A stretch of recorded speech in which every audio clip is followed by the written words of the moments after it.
Hello everyone, welcome back to another episode of Webtech Tutorial. In today's video, I'm going to show you how to sign up for SuccessFactors account. Watch the video till the end and don't forget to subscribe to our channel by hitting that subscribe button. Press the notification bell so that you'll never miss another upcoming upload from us.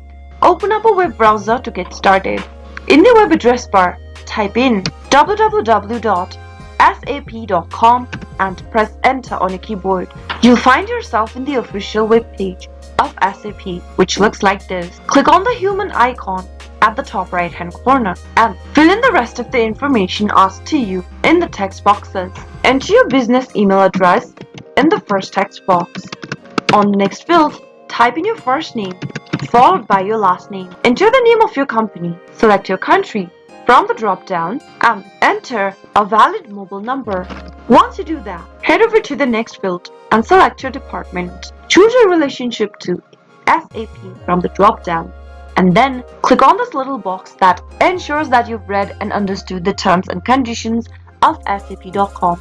Finally, click on the submit button and you'll now need to check your email. In order to verify it, open up a new tab and log into your email inbox. Open up the email that you received from SAP Universal and then click on the activate your account button. Soon after you do that, you'll be able to verify your email address and activate your SAP account. You'll need to create a password on the next page. Enter a password that contains at least 8 characters in it, which includes uppercase letters, lowercase letters, numbers, and symbols. Confirm the password on the next field by retyping it again. Check the little box to acknowledge that you've read the SAP Universal's ID's terms of use and click submit. And that is how you'll be able to activate or finish signing up for your SuccessFactors account. I hope the tutorial was helpful to you. If it was, go ahead and give us a thumbs up. I'll be back soon with more videos like this. Thank you for watching.